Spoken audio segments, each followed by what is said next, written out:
Sawadee ka! Welcome to Hot Thai Kitchen. So today I am making Thai marinated grilled steak. But the marinade, I truly believe, is the only marinade recipe you need. And I will explain to you why once I show you the recipe. This is simple, it's a crowd pleaser every single time. Let's get started. By the way, the name of this recipe is นื้อย่าง. เนื้อ means beef and yang means to grill. The marinade. So we're gonna start out with black pepper, which I used to do white and black, but for beef, you know what? You gotta go with black. Get that pounded up. All right. And now some garlic. And if you don't have more than pestle, you can use a microplane to finely grate the garlic. Oh, it smells good already. Just garlic and pepper. There we go. You want it nice and fine. And then I have some oyster sauce going in. Oyster sauce just does magic to marinated meats. So good. And soy sauce. I'm using Thai soy sauce, but you can go with any kind that you've got handy. And then a little bit of acidity to brighten up the flavors. I'm gonna add some lime juice. And to balance all the really salty and sweet and acidic stuff that we just added, I'm gonna add some sugar. You can add a little bit less, a little bit more, or none at all. This is a great thing about this marinade recipe is it's endlessly customizable. If you like sort of like that teriyaki flavor where it's a little bit sweet, you can add even more than this. But I think this amount, it's a good standard Thai flavor. A little salty, just a tiny bit of sweet. Some oil, and the oil will help coat the beef and prevent it from drying out. And also, it will help sort of extract the flavors from the garlic and the pepper, which a lot of those flavors are fat soluble. So it's always a good idea to have a little bit of fat in marinade. And that's it. How easy is that? Time to reveal my meat. So for this recipe, you can use any kind of steak that you want, but I am going with flat iron today. Let me turn it around this way, which is a great cut for the grill. However, when it comes to marinating steak, you want to go with thin steaks, not a big thick one, because the marinade can only work but around the surface, right? So you want to give it a lot of space to work with. So I'm looking at this and I'm going to actually cut it into 3 pieces, one here and one down here, just because this is a thinner edge. Now I'm gonna just place this into my marinating vessel. Is there room for me? Oh, almost. And here's our money shot of the day. I promised I would tell you why I think this is the only marinade recipe you need. Beyond the fact that it's incredibly delicious, it's Asian, but there's nothing here that just screams at you, whoa, so Asian. Like it's got a neutral enough flavor profile that even if you weren't making a Thai meal, it would still work. It would go with mashed potatoes, no problem. You can put gravy on it, no problem. There's no sesame oil or pandan leaves or anything like that. So it will actually, it's just like a bunch of really umami ingredients. Also, it is endlessly customizable. If you do want it to be distinctly Asian, you can add whatever ingredients, herbs, spices that you've got to here, just keeping sort of the basic ratio. Again, adjusting the sugar if you want it sweeter, less sweet, not sweet at all. It's completely up to you. So if you've got this as your base formula, you don't need anything else. Ideally, you want to do it for a minimum of 3 hours, but I would suggest just doing the day before and the next day it'll be fantastic. If you're doing less than 3 hours, it's okay, but it's not as good, okay? Because the marinade needs time to work. So I've already got some with the magic of television, done in advance from yesterday, and so I'm going to go and grill this now. Couple tips for grilling steaks. You want to make sure your steak has been sitting out at room temperature for about an hour. That'll make for more even doneness. And for the perfect grill marks, you want to first put the steak at 10 o'clock. Once you've got some nice marks, move it to 2 o'clock. And that is how you get the perfect crosshatch.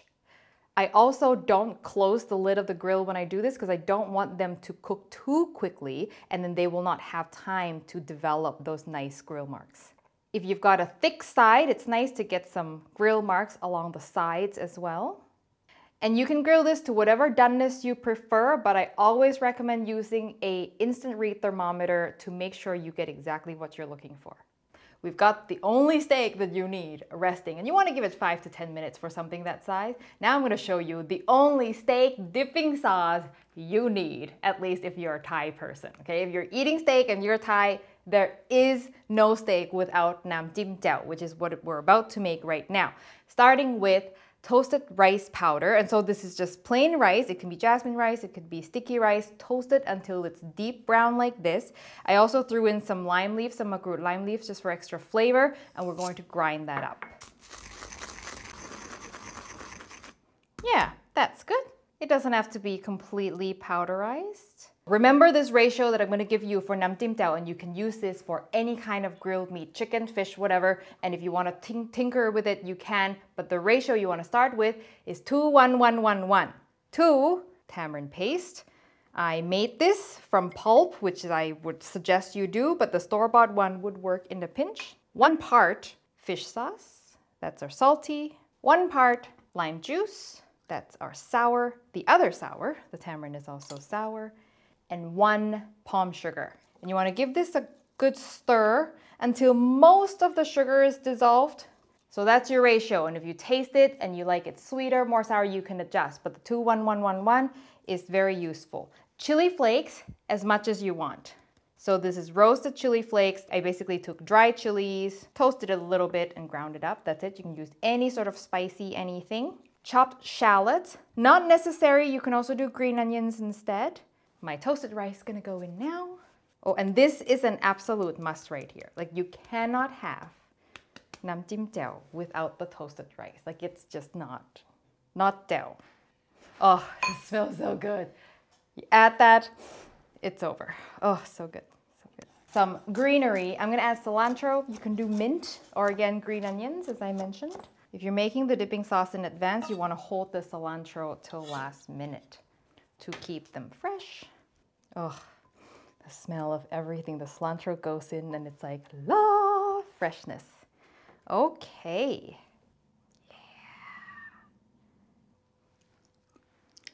Yeah. Good. All right. It's time to reveal the grilled steak. Oh, look at that grilling perfection. That is just about how I like it done, about medium. I don't love medium rare for this, and culturally in Thailand, we only do medium and above, okay? Even well done, which I know is awful, but I think medium is great. So now in Thailand, you never give somebody a hanga steak and hand them a knife and a fork, okay? That is just not done. Steak is sliced into pieces and everybody share a little bit, okay? So that's what we're gonna do here. Nice thin slices. Also in Thailand, meats tend to be on the chewier side. Like, we don't really have, you know, a culture of premium steaks or anything like that. So thin will also help with chewiness as well. You have no idea how hard it is for me to not eat one right now. Ah! Okay, I'm gonna do it. I'm gonna do the end piece because I just cannot wait. Oh, it's perfect. Oh, the end piece is the best. So as the person who cooks, you eat that end piece. You're entitled to it. You deserve it. You do not let that piece go to the people, okay? Nice. Look at that. Of course, we got the dipping sauce, and it's not over. The most important part of this, arguably, has been sitting behind me this whole time, and some of you sharp eyes noticed. Sticky rice! And yes, this is sticky rice made in the traditional bamboo cone steamer. If you want to know how to use this, I do have a video with 7 different ways you can make sticky rice, but this is the traditional, original, and arguably best way. Bloop. So cute. Boom, right there. And yes, sticky rice is hand food, people. One last tasting with the dipping sauce.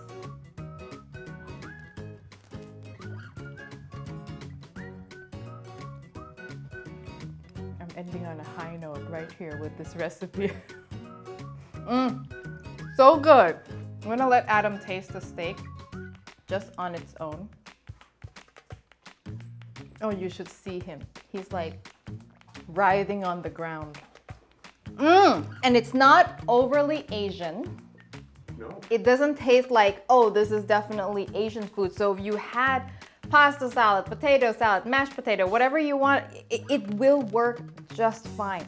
It's a great basic formula that you can add other herbs and spices if you want it to be something a little more distinct. But I'm telling you, with this one right here, that's all you need. Good job, because it's not complete without the sticky rice. And that's it. The recipe will be on hotthaikitchen.com as always. A special thanks to all of our Patreon supporters who help support the show.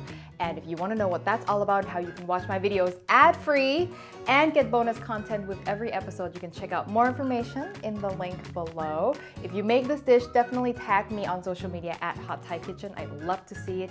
Thank you as always for watching, and I will see you next time for your next delicious Thai